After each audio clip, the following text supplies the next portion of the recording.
Hi, everybody. Happy Monday, and welcome back to another episode of Pucks and Powerplays podcast, brought to you by Boston Sports Entertainment Network. You can find BSEN on Twitter, Instagram, TikTok, and YouTube at BSEN_617. You can find the podcast on Twitter, Instagram, TikTok, Threads at Pucks and PPs Pod. You can also follow us on Spotify, Apple, and wherever you like to listen to yours.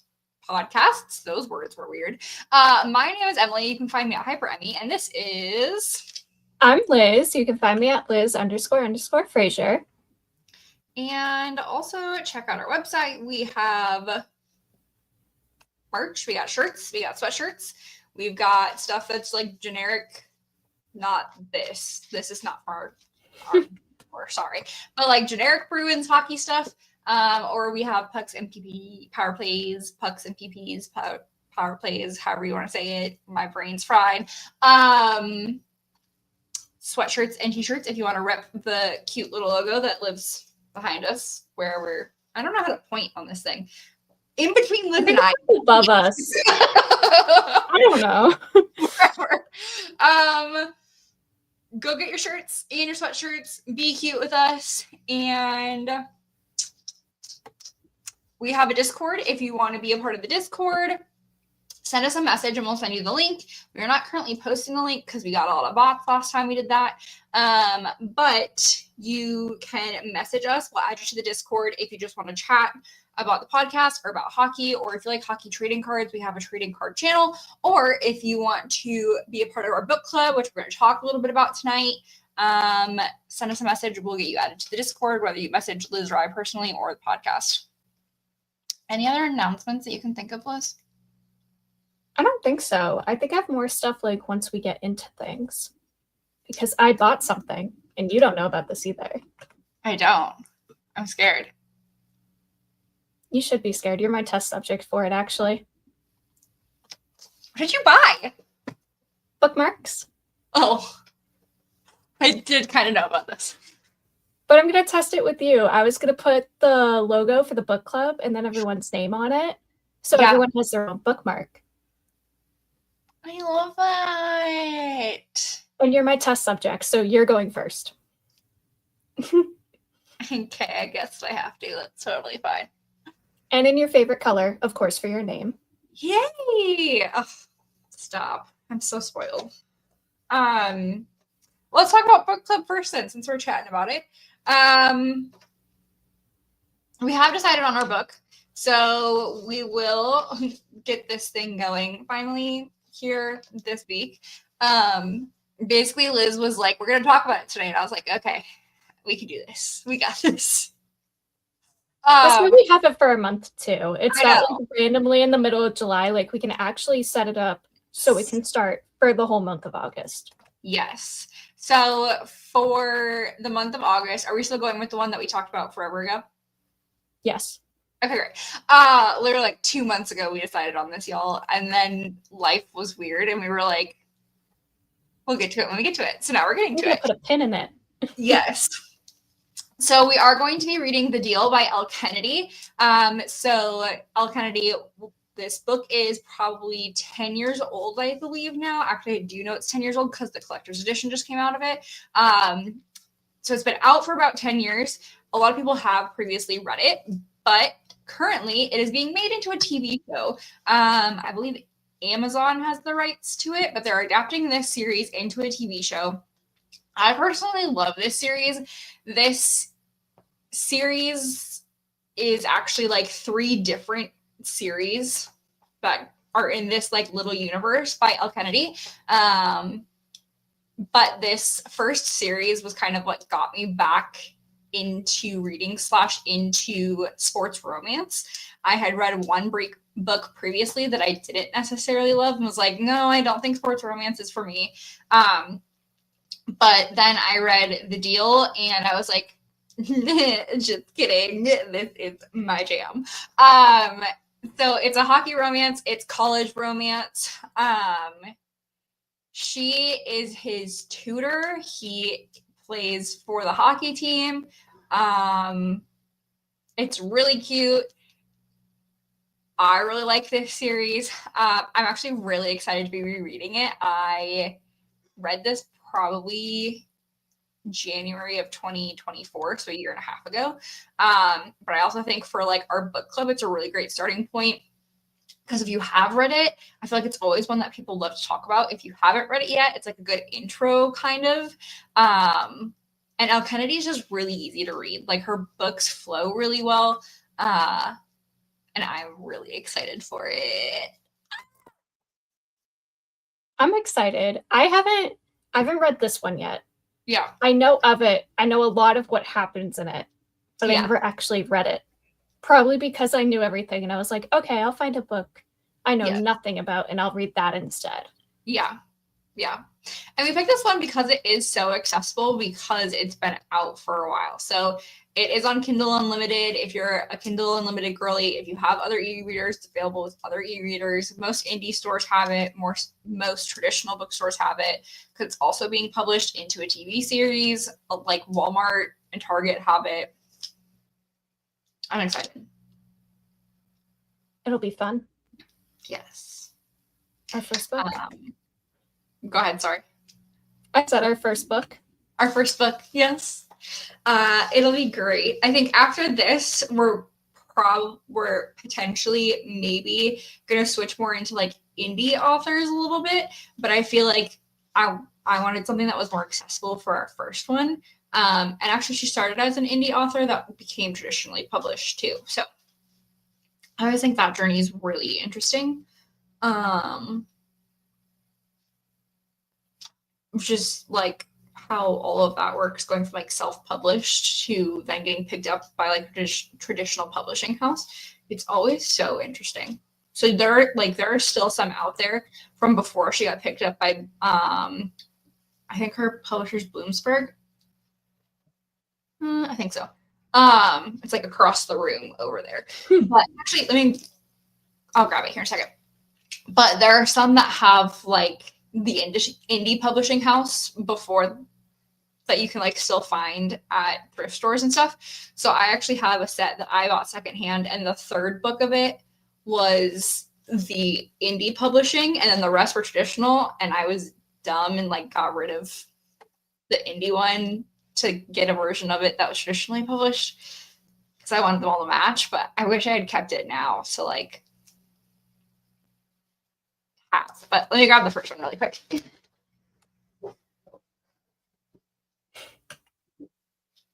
I'm going to say a little thing while she's gone for a minute, but I had an entire class on publishing because of my creative writing major, and going from indie to traditional or swapping vice versa is such like, it's a huge process.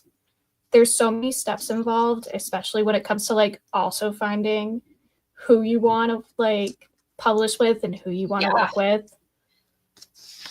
I have like documents from that class on like pros and cons of both, how to swap, what can go wrong in the steps. It's like, I think there's PowerPoints I can find too. Yes. I have a friend that I post kind of a lot about. But her name is Bria Lamb. She's an indie author. And her and I have had a conversation recently about her decision to like go indie and self-publish. But also how Amazon has really changed this game, because Amazon essentially acts as a publishing house as well. You upload your document onto Amazon's thing, and they have essentially a publishing house that creates the book and like mails the book out for you. You upload like the cover doc and then like the internal doc, and they do all of it. It's very interesting. Mm-hmm. It's very like, it's weird too, especially when you go like traditional publishing and find an actual publishing company, and then like looking into if you still get to own the rights to your own book as well is like a huge thing, which is why so many people go with self-publishing. Yeah, because they have a lot of say in like the timeline of everything and all of that stuff. Mm-hmm.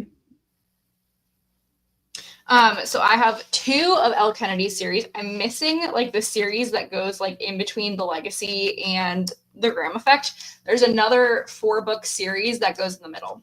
So These 5 are like the first series, and the deal is the first one. These first 4 are all like 4 different hockey players that live together. The legacy is like looking into the future, kind of. It's like the year after they graduate, I believe, and what happens. Then there is another 4-book series that's like the next set of players that live in the house, essentially, and it is one of these guys' sisters that moves into the house to become the 4th roommate, and that's like the story is his sister with his friend on the hockey team. And then this series is the next generation of the first 2 series. So it's all their kids. Actually, this one is a kid, and then these are like hockey players on the team. The next book to come out is going back to like being their kids. But it's very interesting. I love this series. This is the illustrated copy of it because I think the illustrated copies are cuter. I am not, this is a personal choice. I am not a shirtless man on the cover of a book. No. I'm not, I would much rather have a cutesy cover. That's just me though. Yeah. I don't get it too, like when you look at it and people are like, oh, if you have the cutesy cover, it's just pure smut, get the shirtless guy. And I'm like, has the shirtless guy not been pure smut for like 20 plus years at this point? Truly. Like I love that could just be cute. And it's cute. It's cute art. I want the rink. I want a rink on my cover. Let me have that. This is so, like, I love these. This book, The Graham Effect, is the Deal's daughter. I like the way that one ended, though. That's very interesting. And then Dixon Rule is, they're all very cute. But I haven't read this one yet.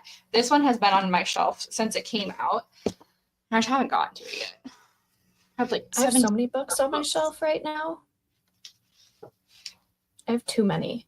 I also have too many. I just reread a series that I really liked because I was like, I just need to not have new content enter my brain right now. Mm-hmm. I got approved to art read for a few, and I'm like, they're just sitting there on the shelf. I've started reading some, and then I've kind of been like, oh, I have work. Oh, I'm busy. Oh, I set up a desk and now have this new setup. Yep. I love art reading typically. I just took a break. March, I had like 8 arcs. And I was like, oh, this is too much. Like, this is so much. And I just had 6 the last month. What month are we in? July? I think I had 6 in July. And I was like, oh, this is a lot. So I didn't sign up for, I think I have 1 coming to me in August. I was like, this is good. This is better. I need a break. I have 4 right now. I love art reading. I love getting early access, but then I forget to write the review, and then the marketing team is like, where's your review? And I'm like, it's coming. I promise. It's on its way. I think I applied to like 10 of them because I didn't think I'd get accepted, and I've got responses from 5 of them, and I've been accepted for 4. Didn't get accepted for 1, and I have 5 more to hear from, and I'm scared. That's always my thing, is I'm always like, I'm not going to get accepted for this book, and then I get it, and I'm like, oh. Now I have 20. I got 3 of them on the same day, and I was like, oh, okay, cool. Yeah. But we are excited to be reading The Deal this month. I think we're going to do, like, either potentially, like, an additional live stream or, like, a Zoom. Probably actually a Zoom, because we probably want to chat with you all about It'd be fun to chat with everyone. We could do it in the Discord, too, if we wanted. Oh, yeah. Yeah. So if you want to be a part of the book club and read the deal with us and chat about the deal with us, send us a message. We'll get you in the Discord. This will be for the month of August, so it'll be like late August / the first week of September that we meet to chat. We'll have more information on that in the next like week or two. we have some moving pieces currently that kind of dictate some of that decision making. So we'll have more info soon. TBD. It'll be out. We promise. We'll actually do it this time. We'll actually do it this time. Now we've said it out loud. Yes. The other thing I'm doing this week, since August 1st is Friday, is I've also gotten back to making us a content calendar for my own brain. So we'll actually post stuff and remember to post it.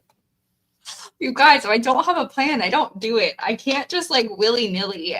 My brain doesn't work that way. And then with no hockey going on too, it's like I forget. I remember we have the podcast. It's Monday, and I get so excited because like I love talking with them. We've talked about this a million times. This is FaceTime for us at this point. Yeah. Truly. So like I look forward to it, but then it's no longer Monday and it's the rest of the week. And there's nothing going on because it's the off season and there's no trades. We have a few things right now, but really nothing. So I completely forget about hockey. And I'm like, oh, I could have done trivia or something this week, but don't remember till it hits Monday again. Yeah. And I usually, bless you. Nobody could hear that. He's outside. He can't even hear me. I usually like go through our podcast and like get clips and then put the clips into like social media. But sometimes you just don't want to hear your own voice after you just recorded an hour-long episode. And I'm like, I don't think I want to do that right now. And then it's Thursday and I'm like, I should do that. And then it's Friday and then it's Saturday and I'm like, we're recording in 48 hours. Just wait until next week. It's closer to Monday than the previous Monday, so therefore, it doesn't need to happen anymore. Ooh, tied up at 2. Oh, we could have talked about this. I guess we still could. I haven't really looked into it much today. The World Junior Showcase is happening. And we are tied at 2. Who are we playing?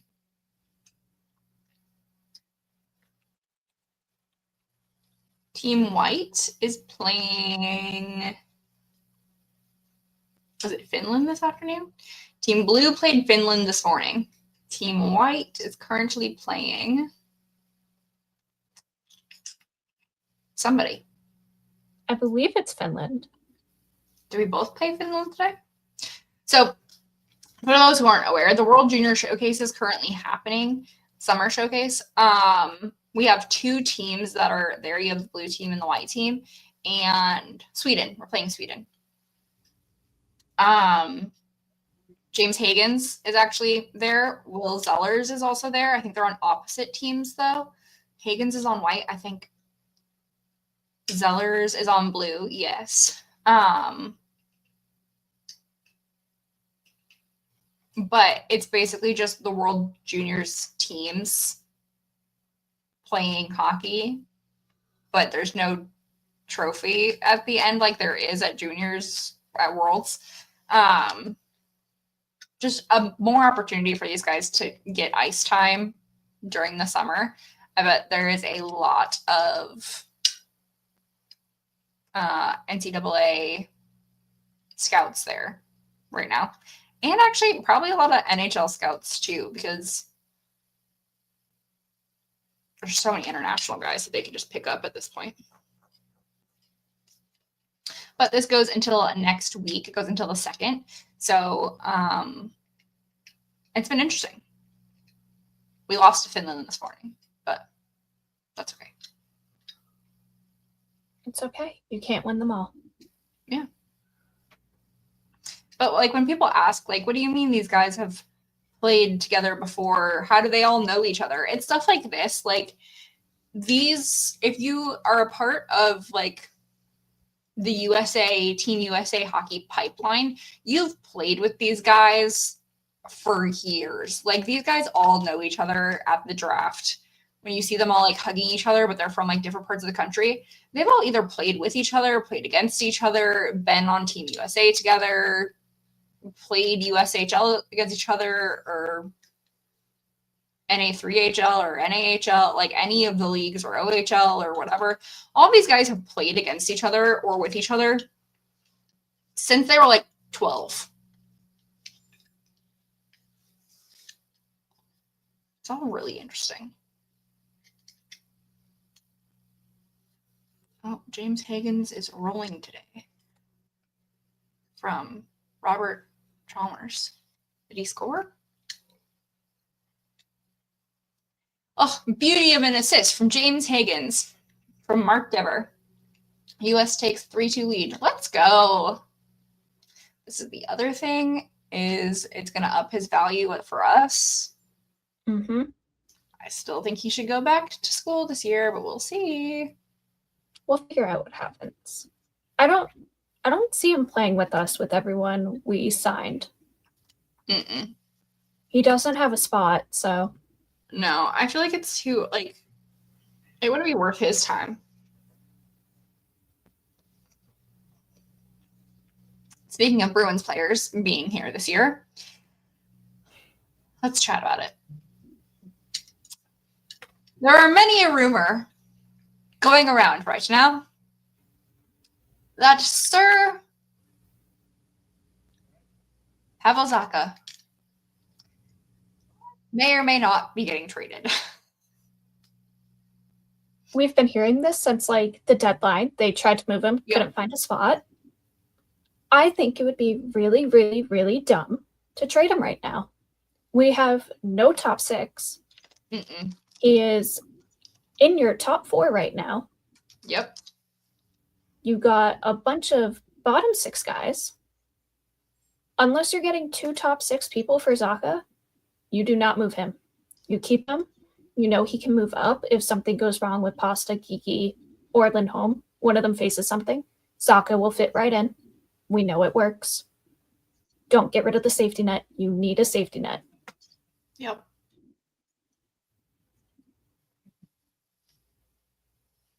Co-signed. I will co-sign that entire thing. Like, I don't even know who we would trade agree for. with everything. I think it'd be so dumb. He also, like, he's at 4.75. 4.75. Like, it also doesn't create enough movement for us.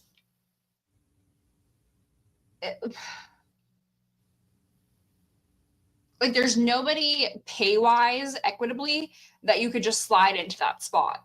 Or, like, 2 players that you could slide into that spot that would have the same impact. Mm-hmm. I could see maybe, like, package deal with Corpy to get the space, but it still wouldn't make sense to me. Listen, if it gets rid of Corpy, we're having an entire different conversation here. We're talking something different. They're going to trade him for, like, a defenseman when we don't need a defenseman. Yeah.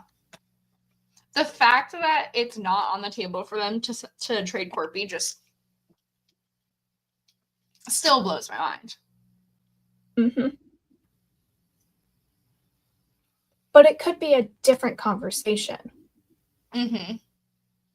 It could be a last minute, someone has to go on waivers. Which is really dumb, and you should have thought it through. Yeah, that's the thing, is even if they send DiPietro down, he has to go on waivers. He's getting claimed. Like, and we don't have the space to have a third goalie sitting up with us, cap-wise, or in the locker room. You already have 2 first-string goalies getting pissy at each other for ice time. You're going to add a third goalie into that? No. And then that's not fair because he'll never be playing. He can't play in the AHL. He's not going to be playing in the NHL unless one of the other 2 gets injured. Yeah. And is out for, like, multiple games. It would be a total waste. They would do something like that, though, knowing them. Listen, Don Sweeney hasn't done or is not currently a part of the rumors around the Hockey Canada 5. So he might actually be making better decisions than we're used to. But who knows? Who knows? If he steps in that conversation, I'm no longer watching the Bruins. Truly. We won't talk about it here very much outside of this conversation.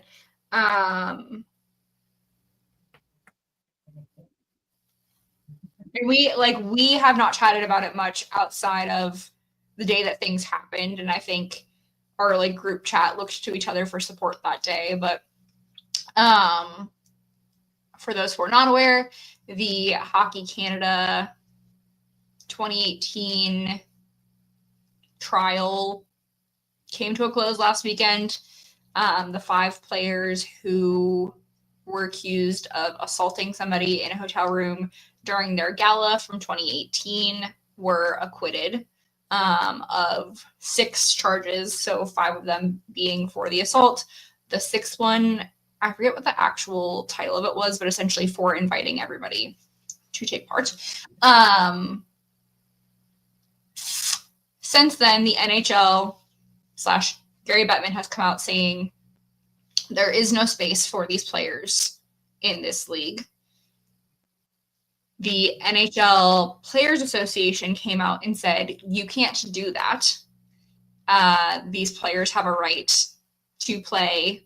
The first thing I would say is that there have been a lot of people in my comments saying, well, the last 7 years of their life have been taken away from them.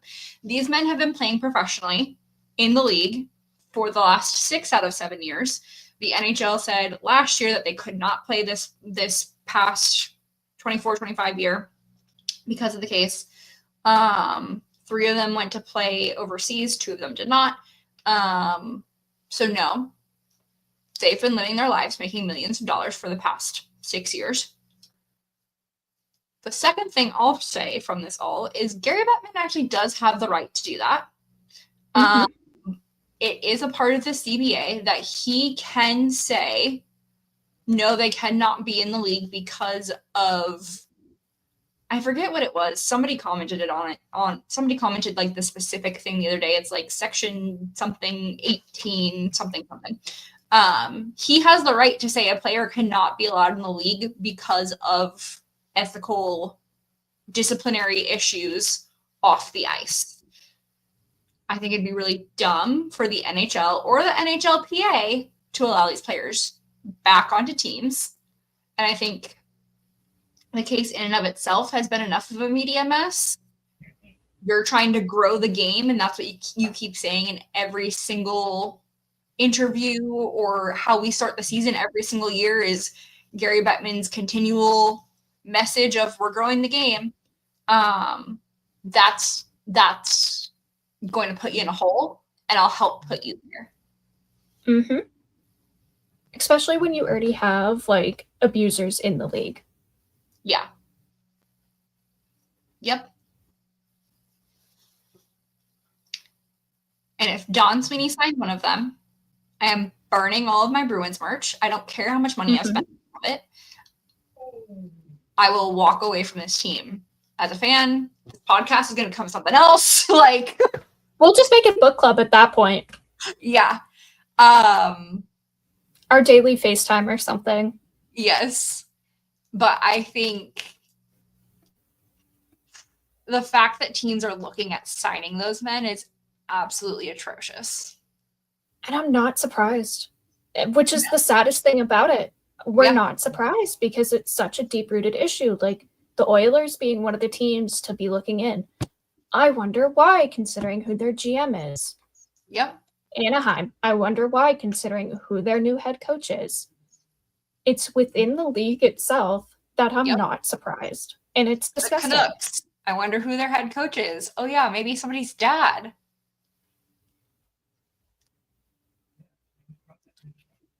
And I'm not like on that specific note, I'm not saying like Calfoot's dad needs to lose his job. However, if any of these guys get signed to the Canucks, I'm gonna be looking sideways.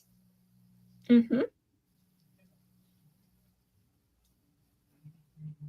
But it's not surprising with who we have in the league and the slaps on the wrist they've gotten in the past. And like the trickiest thing, and I did see someone point this out with the NHLPA, and it's like they have to advocate for the players. Yeah. And because we don't have a specific clause about like, hey, if you were on trial or something for sexual assault, you can't come in the league. Because we technically don't have a specific clause or anything about that, they have to advocate for the players, which is what makes it so like Yeah. gross. They legally have to. Who is Zadorov our NHLPA guy now? Yeah, it was him and Carlo for a bit, Mm-hmm. and now it's just Zadorov. So,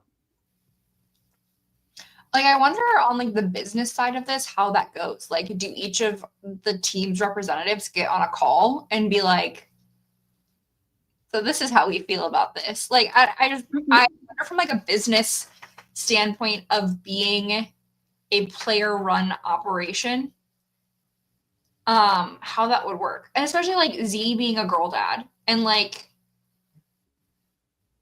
Kevin Shattenkirk is employed by them or like an ambassador for them or something. Like I also can't see him sitting in the room and being like, put him back on teams. Like, I don't know. like I get why it's the players who do it, because the players should advocate for themselves and for teammates. But like the business side with the personal side in this is so weird, because like the moment that statement came out, I was pissed off. I was like, who the heck would even in their right mind say we need to let them back in? But then someone pointed out how they legally have to, because there isn't something that specifically states that they can't come back. Is like getting that business understanding of what's going on is also really like, it's interesting and hard at the same time to be like, oh, you kind of have to, even if you're like, that's dumb. Yeah. It's always so interesting to me. Well, and it makes it also like technically the CBA is kind of signed, but technically they can still make changes to the CBA that goes into effect next year. So it also makes me question if more changes will come to the CBA before next year, following situations like this. Like, this is how laws and policies get made, is there's nothing in place when something happens, and then everybody's like, oh, there should have been something in place for that. That's how most rules and laws get made. Like, I don't know if anybody remembers, like, in Facebook, the early Facebook days, there would be like random laws you didn't know about, and it's like, in some random town in Missouri you can't have ice cream in your back pocket. Like, that came from some situation and somebody trying to sue somebody and all of the things. So I wonder if changes will be made to the CBA before next year as well. Yeah. And we're also, I think, if I remember correctly from what I saw, the only major sport that doesn't have a clause for that. Every sport does, but hockey doesn't.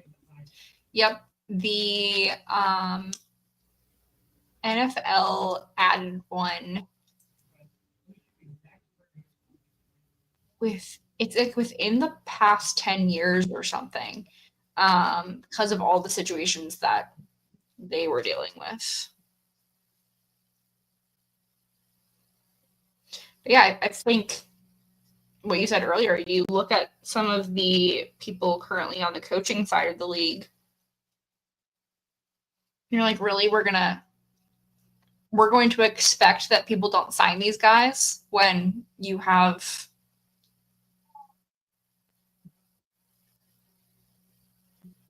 certain people in the league. You have people that couldn't even protect their own players going through situations in the league, but we expect people to denounce men that did something to a stranger. But we put these men in a position of power again after what, a 3-4 year break. We decided, you guys can actually come back. It's okay. You can be in positions of power again. Yep. when they shouldn't be in the first place. Yep. And then you also have players who shouldn't be here in the first place. Because again, it's a privilege. Yes. Playing and working is a privilege.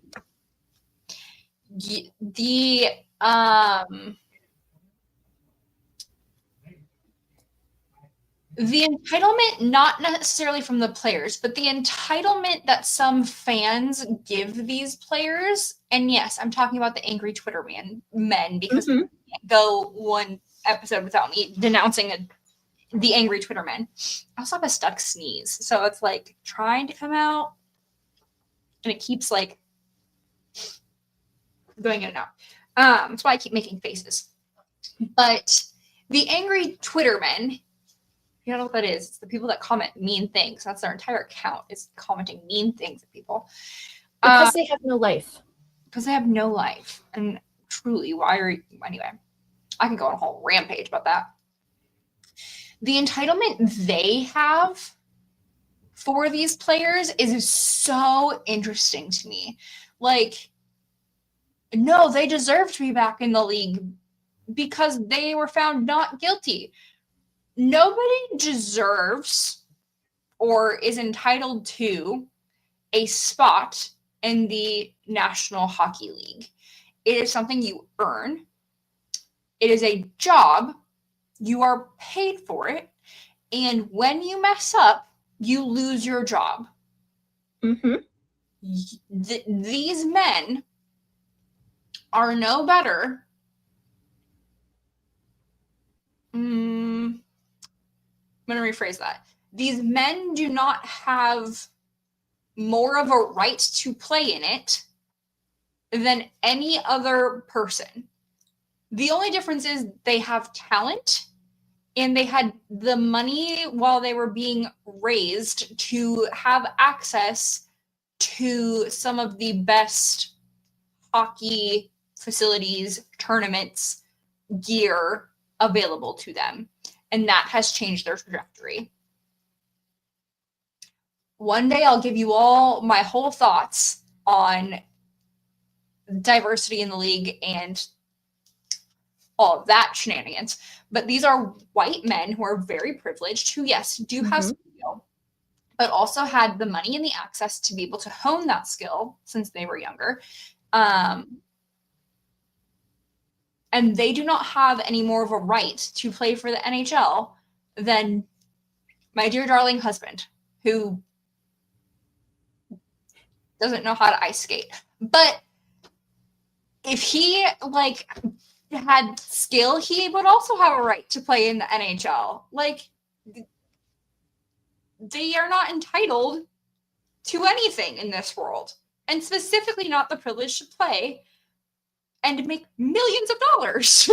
And then the angry Twittermen who act like they're the top 5 players in the freaking league. Oh These my God. guys have not been in the top. At most, they are mediocre. These are not your top of the league guys. No. But we're all of a sudden acting like, oh my God, they need to come back. They were the best 5 to ever play. No, they were not. And also, they're never going to see your tweets. Just FYI. They're never going to see random Flyers fan 666 in my Twitter comments and be like, yes, Flyers fan 666, thank you so much for speaking on my behalf. I see you. We can be friends. No. They're not going to see it. And not guilty does not mean innocent. I'll say that because I feel like that needs to be said. Yes. Very much needs to be said. I also did not expect to make an entire tweet on what consent is. I did not expect that needed to be said. Like, yep. For those who don't know, my current job is working with college students. And I say this all very vaguely. It's available if you look for it, but please don't. I work with college students in education areas. in one of the areas I work in is sexual violence, assault prevention, and awareness. And having to see that even the judge doesn't know what consent is was extremely disheartening. It is a female judge, which, no, that shouldn't make a difference. But I feel like it does. Coercion is not consent. Nope. There does not have to be physical touching from one person to another for it to be assault or for you to be coerced into an action, because the person that was doing the splits, she said that there was no physical touching, so there was not assault there. So for the judge to not even understand consent was very interesting. Mm-hmm. Coercion is not consent. Consent can be removed at any time. You can say no at any time. You can change your mind. You can say yes to one thing and no to something else. You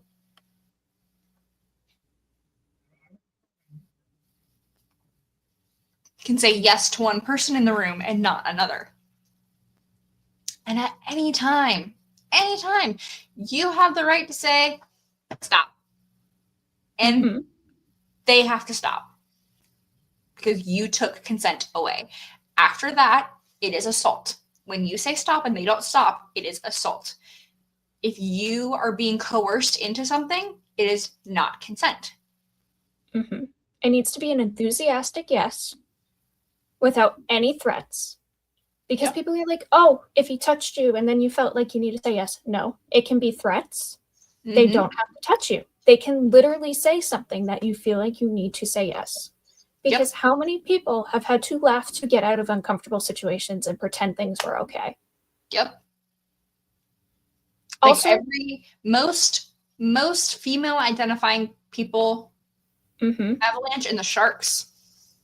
Most female identifying people, I think, would say that they know exactly that situation.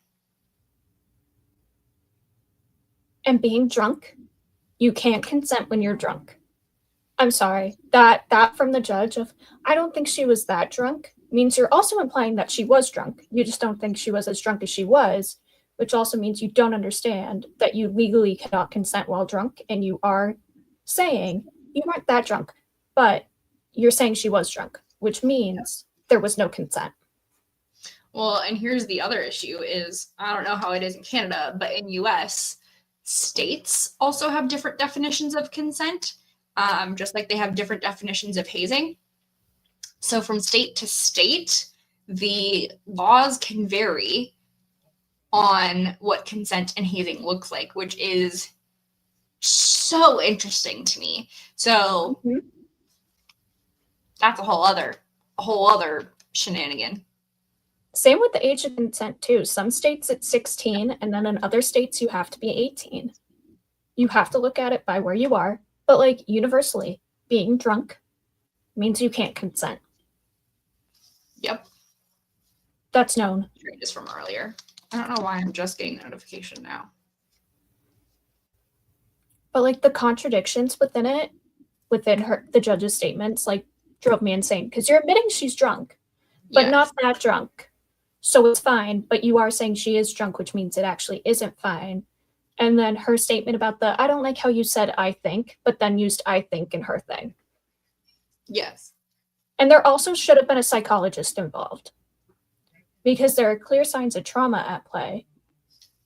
And as someone who studied psychology, you can see the gaps of where the PTSD is affecting her and how it's coming and going. And a psychologist should have been involved. Yep. The other thing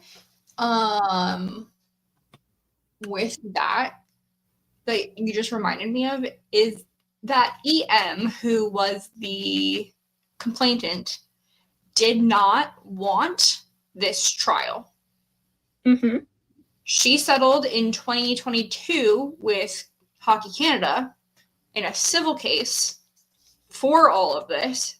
The men were not even apparently notified that the settlement was going on. When the settlement happened, the Crown / London, Ontario police reopened the case because they closed it in 2018 because they didn't think it was worth pursuing. They reopened it and said maybe there is evidence here, considering they felt the need to settle. Maybe we should investigate this further. And the Crown brought on the trial. So from what I can tell, in the Canadian justice system, the Crown is like a third party-ish on the complainant's behalf, essentially. It's kind of like the state versus the people situation. But it's like the Crown and EM were fighting Hockey Canada 5. I think. I got very confused trying to figure out the Canadian justice system. So they opened this case and this trial. She did not want it. She had settled. But since the case involved her heavily, I mean, it happened to her. She had to be there, relive her trauma, go through this again. Mm-hmm. And the guys weren't even known prior to them reopening it either. She never named them. So for everyone saying she was a gold digger who went after it, she never named the guys. They only came out when the Crown reopened it. Mm-hmm. So not a gold digger, because clearly she didn't reopen it. She didn't name the guys. She let them remain anonymous. Yep. So how is that being a gold digger? And how is that, I ruined their lives by leaking their information, so now my name should be leaked to the public, when she wasn't the one who put their names out there and it was the Crown? Yep. And if you have to have a group chat to get your story straight, maybe you did something wrong. Just saying. Mm-hmm. And if you have Hockey Canada as a whole has a cash fund for this reason, I think there's also a problem within the culture of hockey in general, and that's something else that definitely needs to be looked at. I want every single Hockey Canada parent to sue Hockey Canada for using their dues and fees for that slush fund. Because that's insane. If I were a parent and I'm paying hundreds of dollars a year, probably thousands in some case, let's take, who's Canadian? Macklin Celebrini. Macklin Celebrini is a player from Canada, right? So for those who don't understand the system, he played juniors for Hockey Canada. So he competed on Hockey Canada's behalf on the team throughout his childhood. So in order to be a part of Hockey Canada, to be able to go to camps, to be able to go to specific tournaments, to be able to play juniors, you pay dues and fees each year or for each tournament in various ways, right? So if you're going to a camp, you might be paying for the camp, but within that, like, you have your USA or your team hockey dues, you have your fees that go to the facility, that go to your uniform, that go to all that. But that's all like marked up, right? So that Hockey Canada can make money so they can continue being an organization. But you pay each time you go to anything run by Hockey Canada. Always. Hockey Canada then took that money from those dues and those fees from players who can start playing at, like, I don't know, probably ages 5 or 6. Like, I'm thinking the Boston Bruins have camps for little kids too. Like, some of that, like, they collect dues to attend camp for that week, and some of that goes back to the Boston Bruins Foundation or the Boston Bruins organization. That's how they pay for ice time, all that stuff. So I would assume same for any other facility. or any other organization. So Hockey Canada took money from all of these people and put it into a slush fund that is specifically for sexual assault settlements. And they have this fund. It is a line in their budget just for this. So if my kid is 10 years old and he has been doing Can-Am tournaments for 5 years, I've been paying to this fund for 5 years. That's crazy to me. Mm-hmm. You would think they would do something too if they knew, like, the fact that they have a fund for it. Yeah. Why haven't they done anything about it? I don't know. Talk to the players. Figure out why you're getting guys like that. I don't know. You can't really screen for it, but like figure something out. You shouldn't have to have a fund for it. Babysit the players if you have to. Yep. I saw one of the reporters that was on one of the presentations or one of the things, whatever day that was, Wednesday, Thursday, whatever day it was. He was like, yes, I have 2 sons that have been playing hockey their entire lives. They as players have never received education about any of this.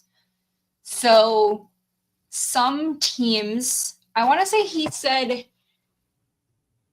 some teams in like the OHL have started to offer education around safe sex, sexual assault, consent, what is all of that?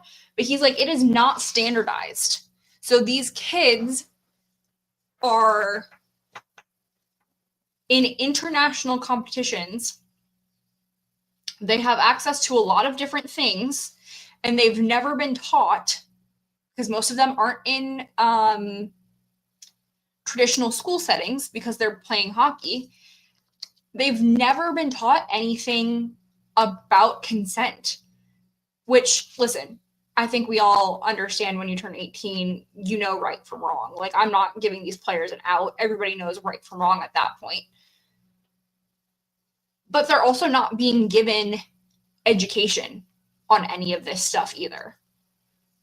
Which I think if you're an organization that specifically is assigned with the well-being of 15 to 18-year-olds and you are finding housing for them, and you are, like, some of these kids get picked up from their house and they get shipped off essentially to boarding school. But it's all hockey. And they live with like a host family, and you're not offering them any education. That's, to me, that's an issue. Mm-hmm. And like consent at the minimum should be taught. Not even just from them, but from like parents, families as a whole, but also like for the organizations that essentially have the kids stay with them for an entire year, and you go to different countries and stuff, and like the international ones. You need to educate them on what's legal there versus what's legal here. What's legal here that's illegal there. Like, you need to be taught everything. Yeah. Especially as you look at like some of these kids like go straight into NHL, AHL at 18. That's already a culture shock. I just saw something about one of the Hughes brothers. Was going from like living in his parents' house with a beat up car to being 18, going straight into the league and having millions of dollars at his fingertips. And he like didn't know how to manage money because he just went from living in his parents' basement to having $1 million in his bank account. Like, yeah, I wouldn't do either. And then you have all this freedom. Like, I think everybody makes fun of Macklin Celebrini for living with Thornton this last year, but I'm sure he learned a lot in that last year. And I'm sure there were a lot of values instilled in him in that last year. Mm-hmm. And at least he's probably budgeting his money and not spending it all, because there's also the thing that like a lot of people say, oh, once you have enough money, you can just throw it at something and the problem goes away. Yeah. Which is how we create problems like this. Yeah. They're not taught any financial literacy. Like, I think there needs to NHL, I would like to work for you. Here we go. Let us do it. Here we go. I would like to create an education system for new players or USHL. I will also take the opportunity to work with the 16 to 18-year-olds. I would like to create an educational system for these players. And I would like to focus on DEI. I would like to focus on sexual assault. I would like to focus on financial literacy. I would like to work on nutrition. And I would like to create an education program for them that supports their health and well-being as a brand new millionaire at 18 to 23 years old. And I've got people. I know people that can make this education happen. I've got some contacts. And it will help them in their growth to be a successful adult in your organization, but also just like a good human in general. And maybe avoid some situations like we're currently facing. But we'll develop an education system, and then you just take everybody. Take all of them. Stick them in a room. And you go through some education with them. Because at 18, they're becoming millionaires, and they don't know up from down. And yes, some of these men grew up in affluent households, but that money was not theirs, and this is. And now they have the world at their fingertips, no parents to like watch them all the time, and they're going crazy. Mm-hmm. So, USHL, NHL, AHL, ECHL, SPHL, FPL, FHL, anybody? This is our formal proposal to work on some making of better humans. Mm-hmm. Here's my application as a person who spent 4 years studying psychology and has a degree in it. Yeah. Let's see. We can focus on the fact that at these ages, their brains aren't fully developed, which does not excuse anything they've done, by the way, but can help explain some choices, not all. Does not excuse what happened with that whole trial. Yep. Not that you know right from wrong, like that they knew they were wrong. Doesn't excuse it, but they have hormonal imbalances going on. Let's see. We can talk about the dangers that come with their hits, like hitting their head, CTE, all of that stuff. We can cover that. We can cover how to go through things, how to be safe, how to understand other people as well, because that's just a basic thing in general, but also falls under psychology. Yep. I'll give them a lifespan development class or something. I don't know. I'll teach them how people are different, because you don't get a lot of diversity in hockey. Yep. They need to be taught that. Not everyone's the same. Not everyone comes from white, rich families. That will be the hill I die on. This is the hill. This is me for the rest of my life. Diversity in professional sports, specifically hockey.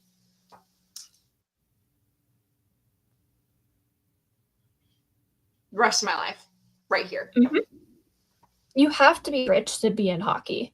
Like, it's expensive. Looking at the prices from like when my brother played is stupid, and it explains why like sometimes we didn't always get a lot of stuff, because his things were so pricey, and why like his one gift would be like, here's your goalie pads. Yep. Those things are over $1,000. And as a child, when you're growing, you're spending what, like $1,000 a year replacing the pads, replacing the chest protector, because you're growing and you're growing. Yep. And that's why goalies, when you sign up for a team, cost less than the players, because their equipment is 10 times more expensive. Yep.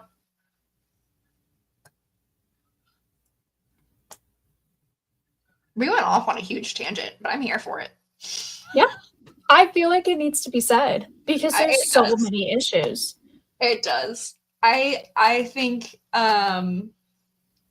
it's the interesting thing about having a platform to speak on things. intend to speak on the. I was never going to say anything, but I also think it does need to be said. Yeah. Like, I know we both said stuff on our Twitter. We both reposted a lot and said a lot when that happened. And even afterwards, we're still saying a lot. Yeah. But this has always kind of been like our spot away from all the, not crazy, but like away from everything going on. It's been like our safe place where it's like, okay, we can block it out for like an hour and just pretend everything's fine. Yeah. But it's really not. And that changed, what was it, Tuesday? Yeah. It really shows it's not fine. We have our rare Bettman W with the they can't come back into the league, and I respect him for that. Yes. Because considering what he's done with letting everyone else back in, I really expected him to let them back in. That is the one thing that shocked me from this. Yeah. Well, and I think it speaks so much to the changes you do see in society, at least the United States as a whole, is like it does matter to people. Recently I was reading a study about like things that Sweden is now winning 4-3. Oh, they did win 4-3. Dang it. I recently saw a study that was like what matters to Gen Z and Gen Alpha coming up. And the things that matter to them, which you have to think about, like these are the people that are getting raised by millennials. One of the things that matters most to them is like your civic impact. And that's not the wording that was used, but essentially like situations like this, like what is the volunteerism that your players are doing? Like, how are you impacting the community around you? Are there situations like this? And this is stuff that matters to Gen Z and the new Gen Alpha. That like it does make a difference for their purchasing power. And this is going to make a huge difference in 10 years. Not even. Gen Z they're adults now. Like they have purchasing power. And when Gen Alpha comes into that spot in 10 years, it's going to make a huge difference in their purchasing power if you have people like this on your team. So from a business perspective, it's dumb because these players are going to be on your team for 8 years. At least. And Gen Z, I know they're a bit older because I think I'm technically Gen Z, if I remember correctly, from the years. Yeah. But I grew up with more of a, pre-technology, what people consider to be Gen Z. Yeah. But like, I still technically fall into it. Accountability is a huge thing that like this generation, especially people my age and even younger, are like huge on. Yeah. Is like, do you hold yourself accountable? Do you hold other people accountable? Do you flip-flop on stuff? Like, yeah. You have to think like these generations are raised by millennials. Millennials started with the internet, and we all grew up with a lot more access to free information. So we've seen all of the things happening in the news and had so much easy access to it that now we're teaching our kids like, hey, this matters. Like it matters that stuff is happening, and you can see it right here. All the stuff happening overseas, right on my phone, right here. So I think it'd be stupid. It'd be real stupid.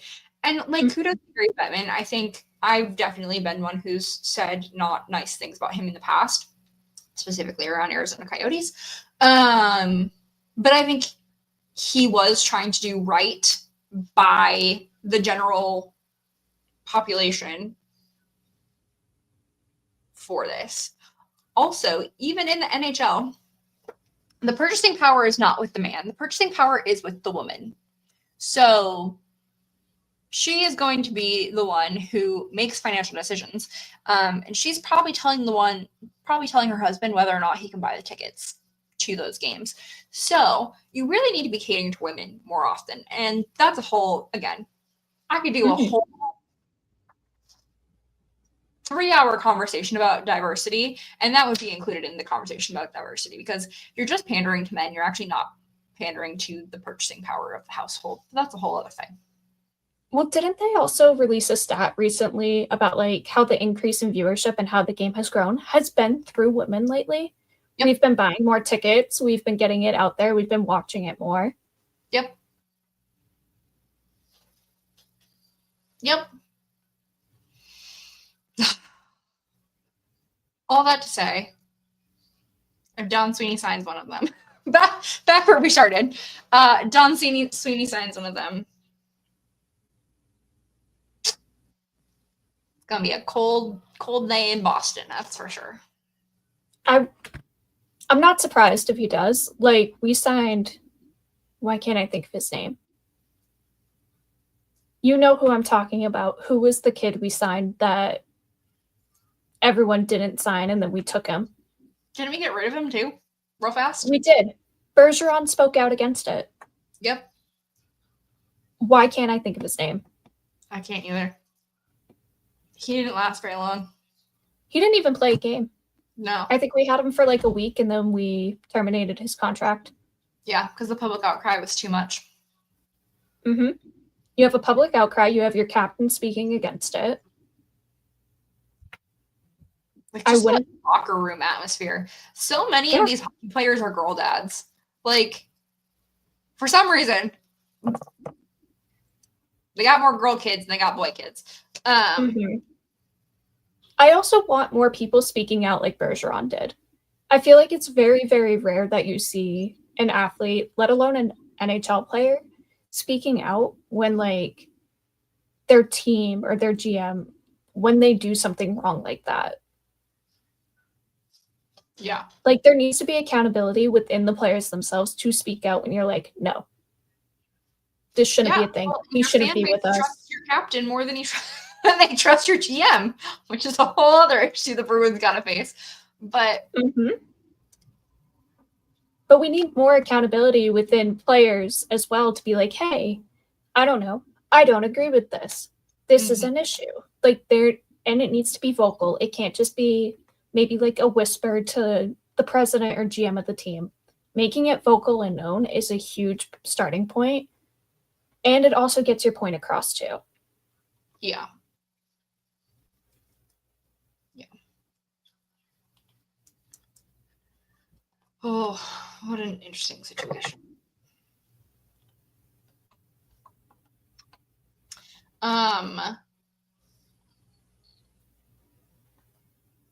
Let us know your thoughts on all that. Because we got lots of them. I think the last thing that we have to talk about today, we weren't really planning on talking about the trial, but here we are. It's fine. I'm here for it. I'm here for civic conversations all the time. It needs to be said. Yeah. I think we'd be remiss to like not talk about it too. Like, like, we're already talking about it on Twitter. Yeah. Yeah. We can broadcast it more. Yeah. The last thing we have to talk about tonight is arbitration. Yay! We were just looking it up, and it looks like we only have 2 players as of right now that will be continuing the process through arbitration. Originally, there was 11 players. 1, 2, 3, 4, 5, 6, 7, 8, 9, 10, 11, 12 players, 13 players. Oh, yes, there was 13 players. 11 of them have since signed. So we still have 2 left that are potentially going through arbitration as of this afternoon. So we'll see. You have Nicholas Robertson with the Toronto Maple Leafs and Dylan Sandberg with the Winnipeg Jets. And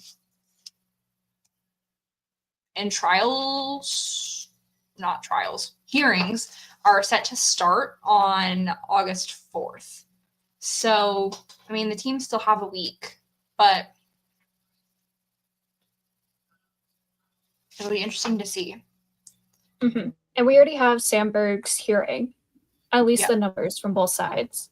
The Jets wanted to give him $2.5 million. He's asking for $6 million, and he can only be given a 1-year deal since he's eligible for unrestricted free agency next summer.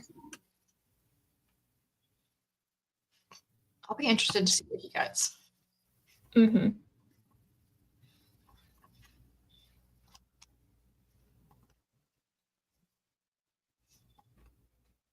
Oh yeah, Struble just signed this morning. He signed for cheap too. 2.85 or 2.825.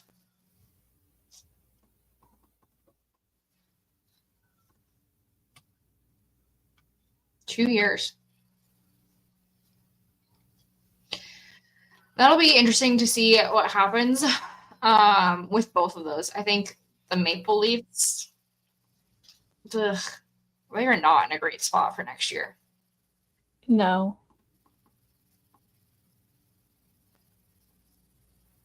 The Jets they'll be fine. But Maple Leafs are all over the place. They have a mess to fill now with they don't have Marner anymore. How's their lineup going to look? Yeah. I mean, feels. Same. But, like, we're better, so it's okay. Yeah. That's funny. Listen, they made the playoffs. We didn't, but we're still better because we didn't do what they did, and we still normally knock them out of the playoffs, and we got a really good draft pick, and they didn't, so. Yeah, their draft was also, like... We did better. We did. We got Adam Sandler bloopers today. We did better. They were so funny. The one at the end about the trade, I died laughing for, like, a good solid, 5 minutes after that one. Because that's what I was expecting to happen, too, when we got to the announcement, was that we traded it. Yeah. And that we weren't going to have a pick. I wonder how many different versions he did. Like, did he do a couple versions with other people's names just in case, and then they just queued up whichever one, we got? Like, they did one for the first top 10 picks or something? I have a feeling they probably went, okay, we're 7. Yeah. Here's the list of guys we want in order. Yeah. Here are the names. Here's our 7 guys. Go for it.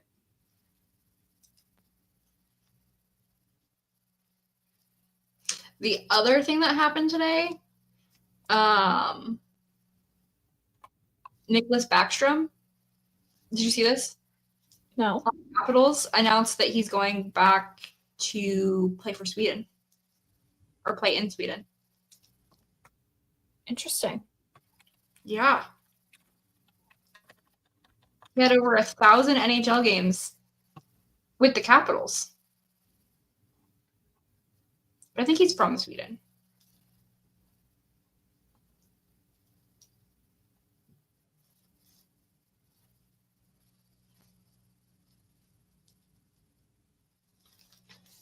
I'm surprised he's going back. I feel like he had a few more years in him. Me too. He didn't have a bad year or anything, I didn't think. I don't think so. He is from Sweden. He's 37. That might be why. He didn't play last season. Oh.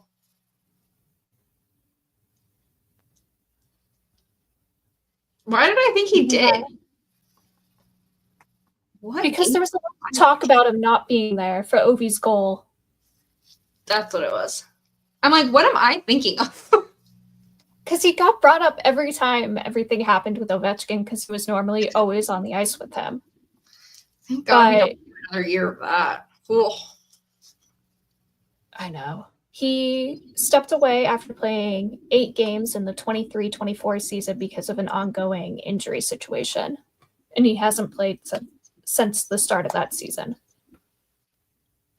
So this is his retirement plan, essentially. Yep. Go play some, I don't say this in a mean way, but lower caliber hockey. Oh, he is unrestricted. I thought he still had a year on his contract. No, I knew he was up this summer because him and TJ Oshie ended the same year. So it was a big conversation now that we're saying this, it was a big conversation when Oshie didn't come back this year, that he also didn't come back, and that the Capitals were down 2 huge injuries. And now they don't have either of them for next season. Stromer, he's going to be big for the Capitals next year.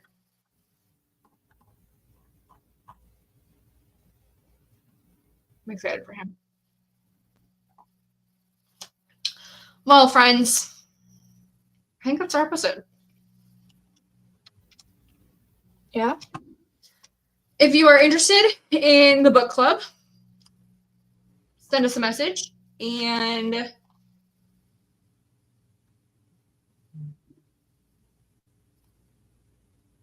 my Twitter notifications are super delayed today. I'm getting notifications from tweets like 4 hours ago. If you want to join the book club, send us a message. We'll get you the Discord. If you trade hockey cards, send us a message. We'll get you the Discord. We will be back next week. Until then, follow us on whatever podcasting platform your little heart desires. And Twitter, Instagram, TikTok, and Threads. I'll never remember all that. Pucks and PP Pod. You can find Boston Sports Entertainment Network at BSCN_617. My name is Emily. You can find me at Hyper Emmy. And Liz, where can people find you? You can find me at Liz__Fraser. And we'll see you all next week. Maybe with some news. Maybe not. Maybe Corpy gets traded. Probably not, but I can manifest it anyway. We'll trade half our team before we trade him, because that's what the fans want right now. So, you know. God forbid we be a team of the fans. All right, friends. See you next week.